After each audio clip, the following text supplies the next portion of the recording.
There was a time when I believed family meant everything, that blood tied us together no matter what. But I learned the hard way that sometimes the people closest to you can be the ones who try to erase you completely. My name is Michael Harris. I'm 28 years old, a software engineer living in Denver, someone who's always kept to himself and worked hard to build a life on his own terms. How much I achieved, my family saw me as invisible, an afterthought in a story they wanted to rewrite without me. What I'm about to share is the journey from being left out and forgotten to uncovering a secret that changed everything, the truth no one expected, and the legacy they tried to hide. If you want to hear how rejection turned into unexpected power, please like, subscribe, and share your thoughts in the comments. Where are you watching from? Your support means everything as I tell this story. They say you don't get to choose your family, but they never said your family might choose not to see you. I'm Michael Harris, 28 years old, an average guy with a lean frame, glasses that always slip down my nose, and a job most people can't explain at dinner parties. I'm a software engineer based in Denver. I make good money, live in a decent apartment, and lead a quiet life, far away from the shadow my younger brother Ryan casts. Ryan is everything I'm not, at least in our parents' eyes. He's tall, charming, a well-dressed lawyer with a smile that makes people feel safe. He speaks with conviction, knows how to win over a room, and has our parents wrapped around his well-manicured finger. While I was learning to write code, Ryan was winning debate tournaments. While I taught myself Python and launched small freelance gigs, Ryan was landing internships at fancy law firms and sending family group photos from Caribbean vacations I was never invited to. But I always held out hope. I thought, maybe if I proved myself enough, if I succeeded in my own lane, they'd finally look at me and say, "We're proud of you, Michael." Then came the call that shattered everything. My dad phoned one Tuesday morning. That alone was rare. He never called unless something needed fixing. I thought, maybe this is it. Maybe he wants to catch up. Maybe he saw the recent tech blog that featured my startup. But no. His tone was clinical, like a lawyer reading a statement. "Just wanted to be clear," he said. "When the time comes, everything's going to Ryan. The house, the savings, all of it. He's the one who's staying close. He's the one we trust to carry things forward." I didn't say anything. There was a lump in my throat, a tightness in my chest, but I swallowed it. He mistook my silence for understanding. "You've got your own thing, right? Coding, freelancing, that stuff. You're doing fine." Fine. That's what I was to them. Fine enough not to worry about. Fine enough not to deserve anything more. I hung up the phone and stared at the screen for a long time, my coffee growing cold. It wasn't about the money. I had my own. My startup was modest but stable. But being erased from the will meant something far deeper. I didn't exist in their future. The confirmation came 2 weeks later when Ryan had his engagement party. It was a lavish affair at a luxury hotel downtown with gold-foiled invitations, catered hors d'oeuvres, and a guest list packed with judges, attorneys, and old money families. I wasn't on it. I found out through a friend who saw the event on Facebook. I texted my mom. She responded hours later, "Oh, sweetheart, we figured you wouldn't enjoy that kind of event."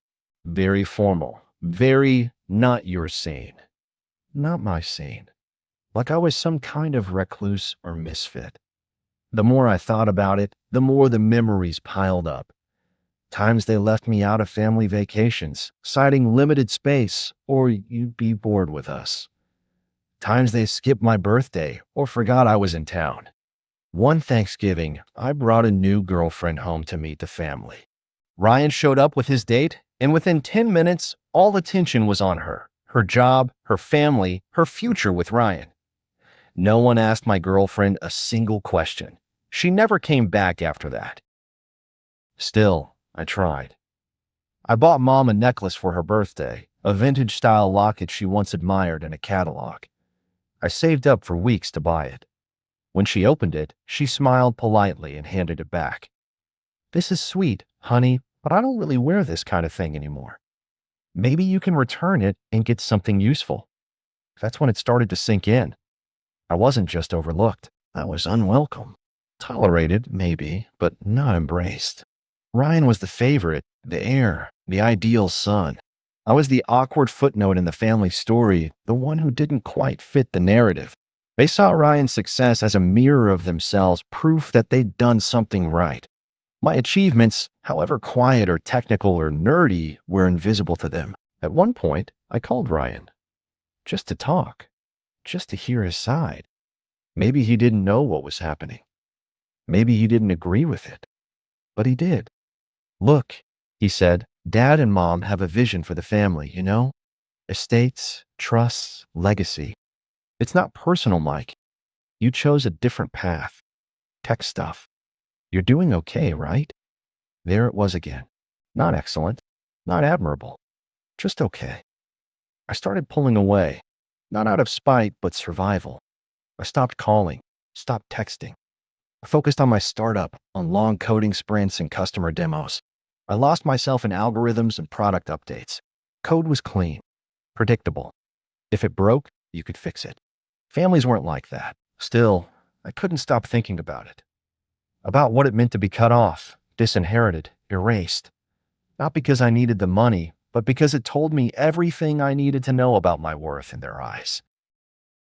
Our family hosted a New Year's dinner every year, the one event where all the relatives, close and distant, gathered in our parents' oversized home in Boulder. It was a tradition Grandpa Joe had started decades ago before he passed, and even though the mood had shifted since, the event remained a big deal. It was one of the few moments I hoped, foolishly perhaps, to feel like I still belonged. I arrived alone, wearing the only blazer I owned, clutching a wine bottle I'd spent an hour picking out. The house looked like a luxury resort lit up for the holidays, music playing, fire pit roaring, people mingling in silk and tuxedos. As I stepped through the door, I saw Ryan standing by the fireplace telling a story that made everyone laugh. He looked up, gave me a nod, then turned back to the crowd like I was another guest, not his brother. I was barely inside when Dad took the floor. He banged his glass, cleared his throat, and called for attention. Everyone, I want to say a few words, he began, standing tall in his pressed Navy suit. This year has been a blessing, and most of that blessing comes from one man, my son, Ryan. He extended his arm toward Ryan, who gave a sheepish, practiced smile. The room broke into polite applause. Ryan just made junior partner at his firm, Dad continued. He's engaged to a beautiful, intelligent woman. He's the embodiment of the Harris legacy. My pride. My joy. The clapping grew louder. I stood near the back, smiling faintly, the same way you smile at a storm from behind glass. Someone patted my shoulder and said, "You must be proud of your little brother." I nodded. I said nothing. No one mentioned me. No one said I was part of that legacy. Later that evening, I found Mom sitting in the living room chatting with some distant cousins. I waited for a moment to speak, then handed her a small velvet box. "It's just something I made," I said. She opened it and stared at the necklace, a pendant shaped like a leaf, silver finished, custom designed using a 3D modeling program I'd been developing. She blinked twice, then smiled in that tight-lipped way she always did when she had nothing kind to say. "Oh, that's interesting," she murmured. "But I don't really wear these kinds of things anymore. Maybe give it to someone who'd appreciate it." She closed the box and handed it back to me like I'd offered her a receipt. The cousins looked away, pretending not to hear, and I felt my stomach twist, not with anger but humiliation. I returned to the dining room, sat at the corner table usually reserved for kids, and stared at my untouched plate. Ryan stood again later that night to toast. "To family," he said, raising his glass, "to tradition, and to continuing a legacy that's been entrusted to me." His fiancée kissed his cheek, and Dad clapped the loudest of all. I watched them from across the room, invisible. I wanted to leave, to disappear into the cold night, but I stayed, not out of pride, but because I needed to see this through, needed to let their rejection wash over me completely. It wasn't subtle anymore. It was written into the script, performed before an audience. I didn't matter. Not even enough to insult, just enough to ignore. When dessert was served, Mom offered slices of the cherry pie I'd brought. She didn't know I made it from scratch, using Grandma's old recipe I'd found in a dusty cookbook at home. "This is from Whole Foods," she told a guest. "Nice, right?" I said nothing. The guest nodded, complimented the crust. I almost laughed. I wanted to shout, I made that pie. I remembered what Grandma taught us when no one else did, but instead, I let them eat and think it came from a store. That was easier for everyone. Near the end of the evening, Dad pulled me aside. Michael, he said, as if remembering I existed, you doing all right? Still doing that coding thing? I nodded. Yep, still doing that coding thing? He grinned. Well, keep at it. Not everyone needs to be the face of the family. Some folks work better in the background, huh? He patted my back like I was an employee who just fixed the printer. Then he walked off, joining Ryan and the other men for cigars. I stood there, stunned not by the words, but by how casual they came, as if he genuinely believed he was complimenting me. I wasn't angry. I was tired. When I left that night, no one stopped me. No hugs, no glad you came. I stepped outside into the bitter January wind and walked to my car. I sat in the driver's seat for a long time, keys in my lap, staring at the glow from the living room window. That night, I knew there would be no more invitations, no more quiet hopes. I had been publicly erased, and the strange thing, it brought clarity. Because when someone finally shows you exactly how little they see you, you stop squinting to be seen. I had stopped checking the family group chat, muted their names, buried myself deeper into my startup work. The code was the only space I could still control, where logic ruled and feelings didn't backhand you across the face without warning. I had no expectations left. I thought they couldn't possibly make it worse. I was wrong. One afternoon, as I sat debugging a stubborn piece of software, my phone rang. Unknown number. I almost ignored it, assuming it was another robocall or spam pitch for a business loan I didn't need. But something told me to pick up. The voice on the other end was calm, official, a little too polite. Mr. Harris, the man said, this is Daniel Mercer. I'm the family attorney for your parents. I froze. My parents didn't involve me in legal matters. Ever. Is something wrong? I asked, voice steady despite the sudden pressure in my chest. No, he replied. I just wanted to notify you, as a courtesy, that your parents have completed their estate planning. Their will has been signed and notarized. I thought it was important you heard it from me rather than from someone else. I paused. Okay, I said slowly. And? His tone shifted slightly, hesitant. You're not mentioned, Mr. Harris. At all. I reviewed it twice to be sure. The entire estate, residences, retirement funds, securities, has been designated to your brother, Ryan. I didn't speak for a full 10 seconds. Not because I was shocked, I'd been prepared for disappointment, but because hearing it confirmed by a lawyer, like reading your name left off a wedding seating chart, made it final. I cleared my throat. They asked you to call me? I asked. No, he admitted. Professionally, I don't get involved in family dynamics, but it seemed harsh. His voice lowered slightly. I know I shouldn't say that. I almost thanked him, but I didn't want pity. I hung up, set the phone down, stared at the line of code still blinking on my monitor. $3 million. Gone to Ryan. Not a dime. Not a car. Not a dime. Not a car. Not a single heirloom. That I had moved away. That I wasn't involved in the family. That I had my own life and didn't care. I walked outside, the Denver winter wind biting through my jacket. I needed air. I needed space to process what it meant to be officially erased, not just from family moments, but from their future. Every brick in the house we grew up in, every photo album, every investment, every object that represented our lineage now belonged to the golden boy. And me? I was nothing, not even worth a legal footnote. The call reopened wounds I thought I'd already cauterized. It wasn't about the money, not exactly. It was the message it screamed, you don't count. You never did. When I told a close friend, he tried to soften it with logic. Maybe they thought you didn't need it, he said. Maybe they figured Ryan would share it with you. But I laughed, not because it was funny, but because it was absurd. Ryan would never share anything unless it came with applause. I could already picture him touring the estate with his fiancée, bragging about which room he'd convert into a personal library.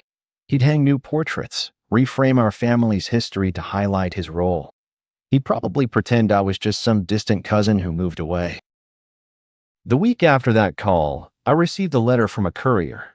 It was on thick cream paper, elegant cursive at the top. Harris Family Trust. I almost tossed it, but curiosity got the better of me. Inside was an official copy of the will summary. I read it slowly, not out of hope, but to make sure I hadn't misheard Mercer. Ryan was listed as sole heir, executor, beneficiary, everything. It was all itemized. The Boulder house valued at $1.4 million, the lakeside cabin, Dad's vintage Mustang, the brokerage accounts, Mom's jewelry collection, even Grandpa Joe's old typewriter, which I knew Ryan didn't even like. There wasn't a single mention of me. Not one. I sat there with the paper in my lap, letting the weight of rejection press down. This wasn't passive ignorance anymore. This was an active decision, a declaration. My parents had looked at the sum of their life's work and decided Ryan alone was worthy of it. And even though I told myself none of it mattered, that I was building my own success, that I didn't need their validation, it burned. Because deep down, every child wants to believe they matter to the people who made them. Not because of accomplishments, but simply because they are. I spent the next few days in a fog, barely eating, barely sleeping. I went through every memory I could recall. Every softball game Dad didn't attend. Every science fair where Mom stood at the back, scrolling through her phone. The signs had always been there. I just refused to see them for what they were. But now with the will in my hand, they were undeniable. And then something shifted. A thought surfaced. If they were so ready to discard me, why had Grandpa Joe always treated me like I mattered? Why had he taken me fishing, taught me chess, helped me build my first computer when I was 12? Grandpa had seen something in me. He had watched quietly from the margins of our loud, unfair family and offered small acts of kindness. A nod here. A note slipped into a birthday card. A quiet word during family dinners. He was never the most vocal, but he never ignored me either. I remembered one Thanksgiving when I sat at the kids' table again. He leaned over and said, "Don't worry, Michael. Sometimes the ones at the edges hold the strongest roots." I told myself it wouldn't change anything, that I didn't need their money or their validation, but something inside me, a flicker of dignity perhaps, wouldn't allow me to stay silent. If they were going to cast me out like I never existed, they were at least going to see my face when I asked why. So I drove to my parents' house the following Saturday, unannounced. Their sprawling home stood as arrogantly as ever in its manicured neighborhood, the kind of place people slowed down to admire. I parked outside, gathered what strength I could, and rang the bell. It was Mom who opened the door, dressed casually in a white sweater and slacks, holding her phone like I had interrupted something important. Her surprise at seeing me was obvious, not masked by even the thinnest courtesy. "Michael," she said slowly, "is everything okay?" I didn't answer her directly. "Is Dad home?" I asked. She hesitated, then stepped aside, letting me in with a reluctant nod. I walked into the same living room where I had once laid on the carpet watching Saturday cartoons, but now it felt like foreign territory. My father sat in his armchair, reading a newspaper like it was 1955, as though the world hadn't moved on, and neither had he. He looked up, eyebrows raised. "Didn't expect to see you," he said. "What's this about?" "I spoke to your lawyer," I said evenly. "He told me about the will." Dad folded his paper slowly, placing it on the table like he wanted to savor the moment. "And?" he asked. "I want to know why," I said. "Why you left me out of everything. Why you made it clear I don't matter." He leaned back in his chair, his hands resting on his stomach, and looked at me like I was a disappointing employee at a quarterly review. "Because, Michael, we had to make choices. You chose your own path. Ryan followed the one we set. He's been here. He's earned it." I stared at him. "Earned it? I've built something too. I've worked hard. I didn't follow your blueprint because I had a different one. That doesn't mean I didn't try to be part of this family." He smirked, A thin, cruel thing that cut deeper than shouting ever could. Michael, he said, failures don't inherit empires. We're not running a charity. We're preserving a legacy. Ryan gets that. You're off in your own little world. Before I could respond, Ryan walked in through the back door, holding a tennis racket and a bottle of water, his hair perfectly tousled like he was born ready for a magazine shoot. He stopped when he saw me. Hey, he said, surprised. What's going on? Your brother came by to ask why he's not in the will, Dad said casually. Ryan chuckled and walked over, clapping a hand on my back. Oof, that's rough, he said, not even trying to hide the amusement in his voice. But hey, maybe it's for the best. You've got your coding gig, right? You don't need all the drama that comes with money and family property. You should be grateful. At least now you can keep your little job in peace without the stress. My little job. That's what they called the company I built from scratch, the one that now employed 5 people and was negotiating a deal with a mid-sized tech firm. I pulled away from his hand, the gesture burning like acid on my skin. It's not about the money, I said. It's about the fact that you've all treated me like I'm invisible, like I was never part of this family to begin with. Ryan shrugged. You made yourself invisible, Mike. You moved out. You stopped coming to dinners. You don't even call Mom unless it's her birthday. Because every time I showed up, I was made to feel like I didn't belong, I snapped. Every single time.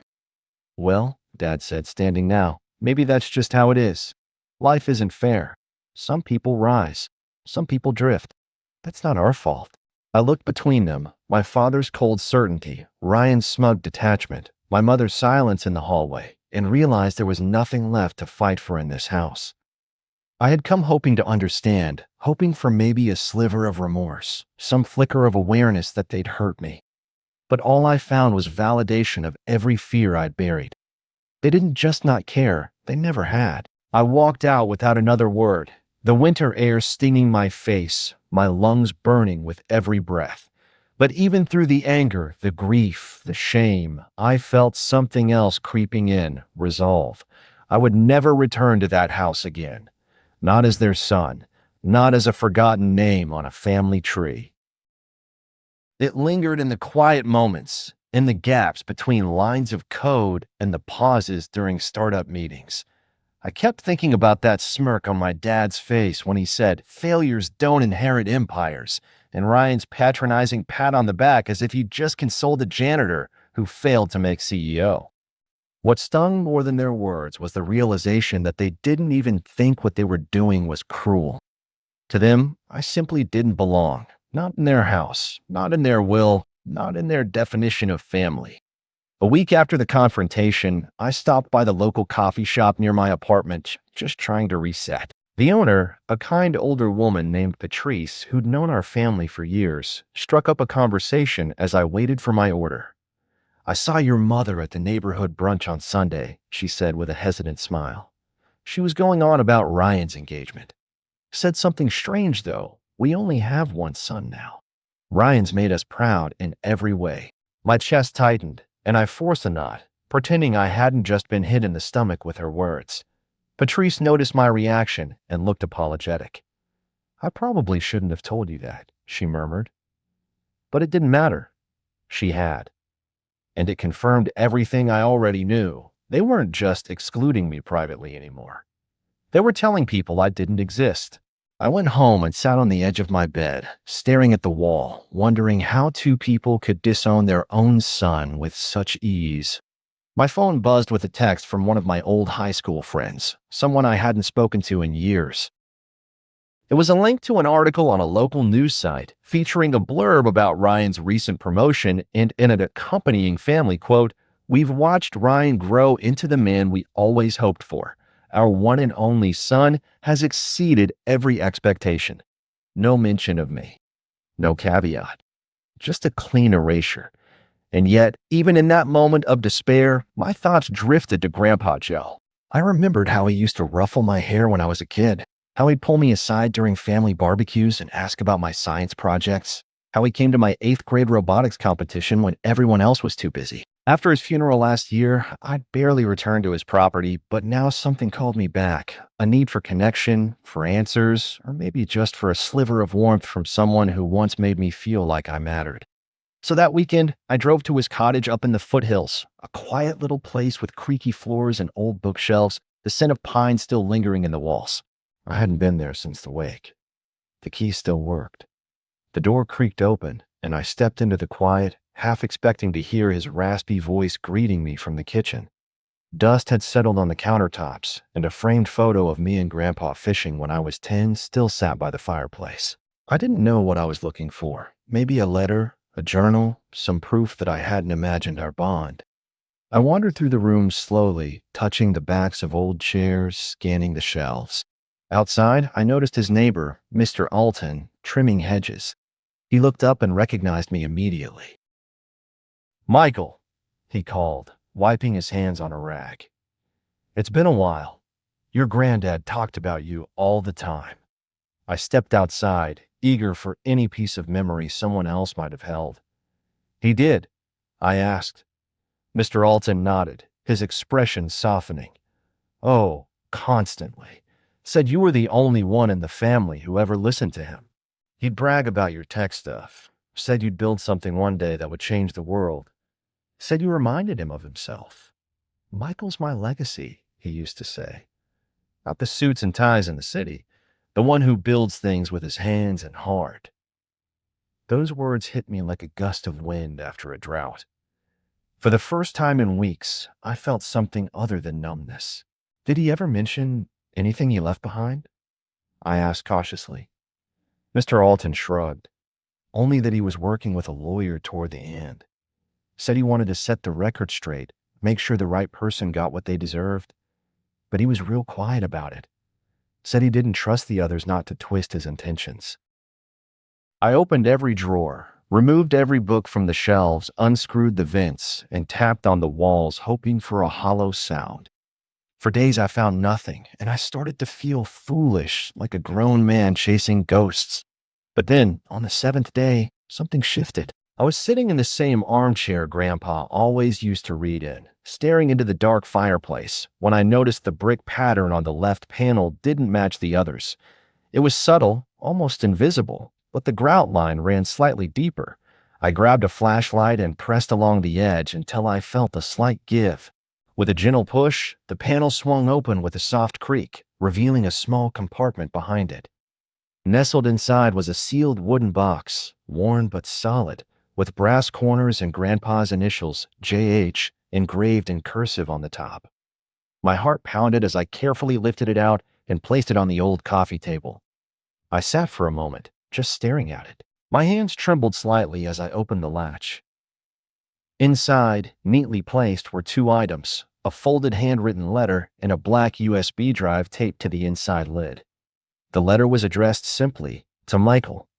I unfolded the paper slowly, inhaling the faint scent of tobacco and cedar. "Michael, if you're reading this, then the worst has come true. They've made you feel like nothing, like an outsider in the very family you were born into." I saw it happening. I saw the way they spoke to you, ignored you, dismissed everything you worked for. It broke my heart more than you'll ever know. You were the only one who came to visit me when I got sick, who sat with me without rushing off to a meeting, who asked me about my stories instead of waiting for me to stop talking. You were the only one who never pretended to be interested. You actually were. I've been watching you build your life piece by piece, and though they don't see it, I do. I know how hard you've worked. That's why I made sure to leave something behind. Something that tells the truth, not their truth, yours. Inside this drive are documents, recordings, and one final version of my last will. One the rest of them don't know exists. I couldn't trust your parents or Ryan not to tamper with things. They only see value in status and control. But you see value in people. I've made arrangements. I had my own attorney draft and certify everything. This USB contains copies of all documents, and I left the originals with my lawyer, someone I trust. Her name is Eleanor McBride. She runs a private practice in Estes Park. Show her this letter. She knows what to do. You are my true heir, Michael. Not because of money or bloodlines, but because you carry the kind of integrity this family forgot. I believe in you, and I always will. With love, Grandpa Joe. By the time I finished reading, my vision was blurry, not just from the tears, but from the overwhelming flood of validation, sorrow, and resolve that hit me all at once. He knew. He had always known. He knew. He had always known. He'd seen every slight, every rejection, and while he couldn't stop them, he had quietly chosen to honor me in his own way. I stared at the USB drive for a long time before pulling out my laptop. I slid it in and opened the contents. Inside was a neatly organized set of folders. One was labeled Will, Final Version. Another said Video Recordings. Another simply said Insurance. I clicked on the will. It was dated 6 weeks before Grandpa's passing. It listed me as sole beneficiary of his estate, the cottage, his savings, his investment accounts, and more than that, it contained a clear legal statement revoking any previous versions. A notarized stamp and the signature of Eleanor McBride sealed it. My chest felt tight as I opened the video folder. There were 4 videos, each labeled by date. I clicked the latest one. The screen lit up with Grandpa's weathered face, sitting in the same armchair where I'd just read his letter. "If you're watching this, kiddo," he said, looking directly into the camera, "then they've done what I feared. But I want you to know, you were never second to me. You were the only one who ever made me feel like more than an inheritance waiting to be divided. You sat with me when my bones ached, when my breath was short. You remembered my stories. You made me feel alive when the rest treated me like a relic." I paused the video, overwhelmed. This wasn't just sentiment. This was evidence, proof that he made these choices willingly, clearly, and with full awareness. If what he wrote was true, and if Eleanor had the originals, then I had something my parents and Ryan never expected: power. Everything inside me buzzed with the weight of what I'd found. For the first time since they erased me, I wasn't just reacting, I was preparing. I had direction, and her name was Eleanor McBride. When I arrived at her office, nestled between a bookstore and a small-town bakery, I hesitated at the door. Would she remember him? Would this really lead somewhere, or had I chased hope into another dead end? But the moment I stepped inside, I saw her face change the second I said Grandpa's name. "Joe Harris," she repeated softly, eyes narrowing with memory. "You're Michael, then?" I nodded, and she stood up, walked around her desk, and offered her hand firmly. "Come with me," she said. "We have a lot to talk about." Her office was warm, lined with wood paneling and certificates, but none of it mattered compared to the folder she pulled from her cabinet. It was thick, sealed, and marked in bold black ink, Estate of Joseph Henry Harris, Final Directives. She placed it in front of me, then folded her hands. "Your grandfather was meticulous," she said. "When he hired me, he told me everything. He was concerned your family would try to manipulate the terms of any inheritance. He knew their tendencies, their ambitions, and how little they respected you. So he planned around it. Carefully." She opened the file and flipped to a notarized copy of the same while I had on the USB drive. "This is legally binding," she said. "He had every document witnessed, certified, and filed according to state law. The original is held in our archives.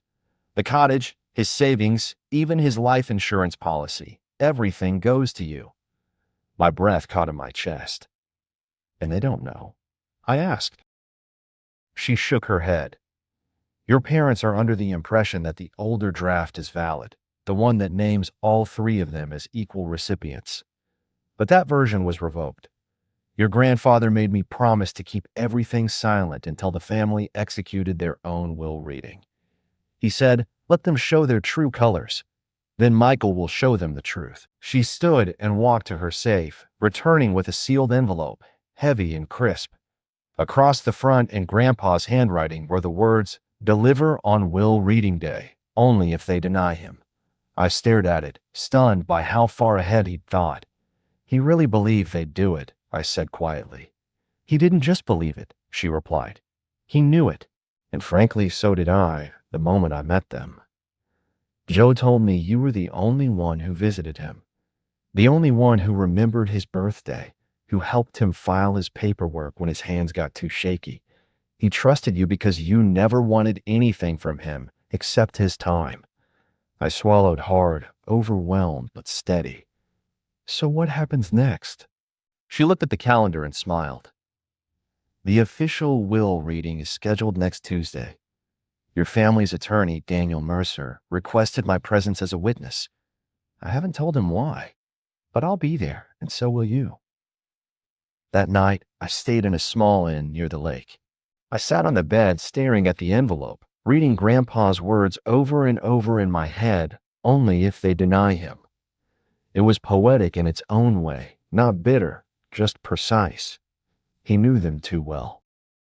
He saw the pattern and placed his faith in me not only to receive his gift, but to defend it. And I would. Not out of vengeance, but because he deserved to be remembered for who he truly was, someone who saw past polish and power, who valued heart over pretense. As the days passed leading up to the reading, I prepared quietly.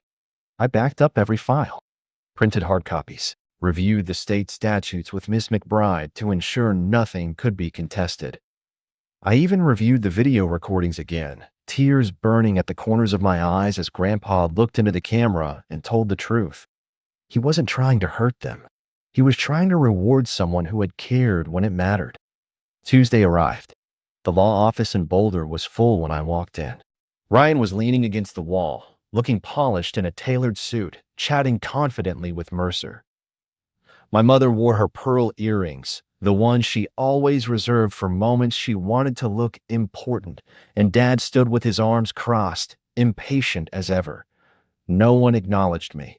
I walked to the corner quietly, holding the envelope in my coat. Ms. McBride arrived a few minutes later, offered me a small nod, and took her seat beside Mercer. He began with the pleasantries, reading the contents of the older draft will, the one Grandpa had rescinded, and as expected, it named Ryan and my parents as co-beneficiaries. They beamed like royalty, already calculating what they'd split. But when Mercer closed the folder and said, "That concludes the reading," Miss McBride cleared her throat. "Actually," she said, standing, "there's been a change." Every head turned. My father's brow furrowed, my mother's lips parted slightly in confusion, and Ryan's smile flickered just enough to betray unease. McBride continued. Joseph Harris executed a revised will 6 weeks before his passing. I have the original here, along with notarized affidavits and video evidence of intent. She turned to me and extended her hand. "Michael, would you do the honors?" My parents' faces shifted, surprise, confusion, and a flicker of anger. Ryan's confident smile faltered and his eyes darted toward me, searching for a sign of weakness. I stood firm, heart pounding but steady. Mercer opened the envelope slowly, reading Grandpa's words aloud with solemn respect. He recounted Grandpa's love for me, his disappointment with the rest of the family, and his explicit instructions that I inherit everything. The room was silent except for the lawyer's voice.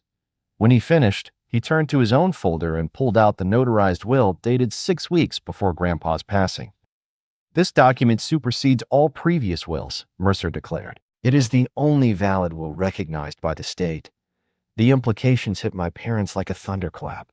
My mother's mouth opened and closed like a fish out of water, while my father's expression hardened into something cold and unreadable. Ryan slammed his fist against the wall, his chair scraping loudly as he stood up. "This has to be a fake," he spat, voice rising. "My parents never told me about this. This has to be forged." Ms. McBride stepped forward calmly, raising a hand to quiet the room. "Mr. Harris, please," she said, addressing Ryan. "The will has been verified by multiple legal authorities and is supported by video testimony of your grandfather himself. You served as a witness during its signing while under the influence. This evidence is irrefutable." Ryan's face paled and he staggered back into his chair. The room was thick with tension as my parents exchanged glances, their silence louder than any words. Then Mercer added, "Furthermore, any attempt to contest the will be challenged with the same evidence. The estate and all associated assets are legally the property of Michael Harris." I looked around the room, and for the first time, I saw shock and disbelief, not just on their faces, but in the eyes of the extended family who had gathered. Whispers filled the space. How could they hide this?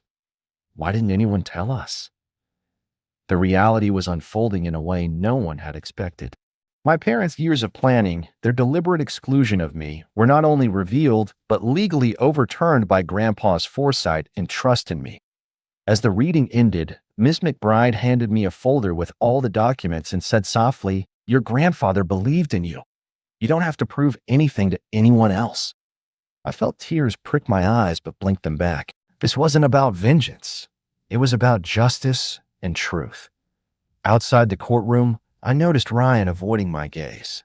I finally approached him. "Why, Ryan?" I asked quietly. "Why did you help them erase me?" He looked down and said, "It was never about you, Michael. It was survival. Our parents wanted someone to carry on the family name, and that was me. You left. You gave up." I shook my head. I didn't give up. The day after the will reading was a whirlwind of emotions and repercussions none of us could have fully anticipated. The legal declaration that I was the sole beneficiary of Grandpa Joe's estate sent shockwaves through my family and beyond. My parents, who had confidently planned their legacy around Ryan, suddenly found themselves not just disinherited, but publicly shamed. The estate attorney informed me that their names had been removed from all legal documentation related to the property, investments, and financial accounts. The Boulder home, the lakeside cabin, the investment portfolios, everything now belonged exclusively to me. It was a cold legal truth, but it felt like a kind of justice I had longed for silently for years. Ryan, meanwhile, was facing his own consequences. His law firm, having learned of the scandal, initiated an immediate suspension pending investigation. News outlets caught wind of the story and headlines exploded. Prominent family torn apart by will dispute. Lawyer accused of betraying own bloodline. Sibling rivalry ends in courtroom drama. I saw the stories while scrolling through my phone. Articles filled with speculation, interviews with family friends, and commentary from legal experts. My parents refused to comment publicly, retreating into silence, but the damage was done. In the eyes of many, their greed and favoritism had been exposed. The community's sympathy shifted towards me, the quiet son who had been ignored and dismissed, yet emerged victorious through resilience and truth. Friends I hadn't heard from in years reached out with support, and even some distant relatives expressed regret for turning a blind eye to the family tensions. At the same time, the victory felt hollow. The cost of this reckoning was a family fractured beyond repair. The phone calls from my parents stopped completely. Ryan's messages were terse and rare, filled with bitterness and denial. For the first time, I truly understood that this wasn't just a dispute over money or property. It was the collapse of a family built on lies and selective love. I took time to process everything, retreating to Grandpa Joe's cottage for solace. There, I began making plans not just for managing the estate, but for transforming it. Grandpa had left me more than land and money. He left me a chance to build something new, something meaningful beyond the narrow walls of family politics. With the support of Miss McBride and a growing network of friends, I started reaching out to local charities and community groups. I proposed turning part of the estate into a foundation focused on education and technology access for underserved youth. The vision was to honor Grandpa's legacy by giving back, by empowering those who might otherwise be forgotten like I once was. As the weeks passed, I received updates about Ryan's situation. The suspension extended indefinitely, clients pulling away, reputation tarnished. My parents' social circles quietly distanced themselves. The fallout was real and heavy, but I did not revel in it. Instead, I felt a responsibility to carry Grandpa's faith in me forward. I reminded myself daily that this story was bigger than personal vindication. It was about healing wounds, redefining family, and choosing the values we pass on. Through it all, I remained focused on the future, knowing that sometimes the hardest battles lead to the most profound growth. After the storm of legal battles and family drama settled, I found myself standing on the threshold of something new. The mansion that once symbolized exclusion and betrayal now stood as a beacon of hope, its walls whispering stories of the past, but ready to embrace a future I intended to shape. Grandpa Joe's legacy was no longer a secret hidden in a dusty wooden box. It was alive, breathing through the lives I was determined to touch. I arranged for the mansion to be donated to a local children's shelter, a place where vulnerable kids could find safety, education, and a chance to dream beyond their circumstances. It was a decision I made, not for public acclaim, but because it felt right. Grandpa had always believed in lifting others up and valuing people beyond their wealth or status. Transforming the family estate into a home for those in need was the purest way I could honor his memory and rewrite our family's story. The community welcomed the shelter with open arms. Volunteers arrived to renovate the grounds, while educators and counselors prepared programs focused on technology, creativity, and healing. I often visited, sitting with the kids as they shared their hopes and fears, watching as the mansion filled with laughter and possibility. It was far from perfect, but it was a beginning, a tangible representation of resilience and change. As for my parents and Ryan, the lines of communication remained closed. They chose to retreat into silence rather than reconciliation. And while that was painful, I no longer felt the need to chase their approval or forgiveness. I realized that family is not just about blood or legal documents, but about respect, love, and the legacies we choose to build. Grandpa Joe's faith in me had been unwavering, even when my own family turned away. That faith became my foundation, my guiding light. I understood now that inheritance was more than money or property. It was about the values and lessons we passed down. The courage to stand up for what is right, the strength to forgive but not forget, and the wisdom to turn pain into purpose. In quiet moments, I still think about the journey, the isolation, the humiliation, the fight. But I also think about the moments that mattered: Grandpa's quiet support, Miss McBride's unwavering loyalty, and the friends who believed in me when my own family didn't. Those moments taught me that worth isn't measured by what others give or take, but by how we choose to live and who we choose to become. The mansion now stands not as a symbol of exclusion, but of inclusion, not as a reminder of betrayal, but of hope. And every time I walk through its doors, I hear Grandpa's voice whispering, "You're my legacy." And I know I am finally living up to that promise. The end. If you followed my story all the way through, thank you for sticking with me. If you found this story powerful or meaningful, please take a moment to like and subscribe. It really helps me bring more stories like this to you. I want to hear from you too. What part of the story hit home? Did you relate to any moments or characters? And where are you watching this from? Drop a comment below and let me know your thoughts. Your support means everything to me, and your feedback keeps these stories alive.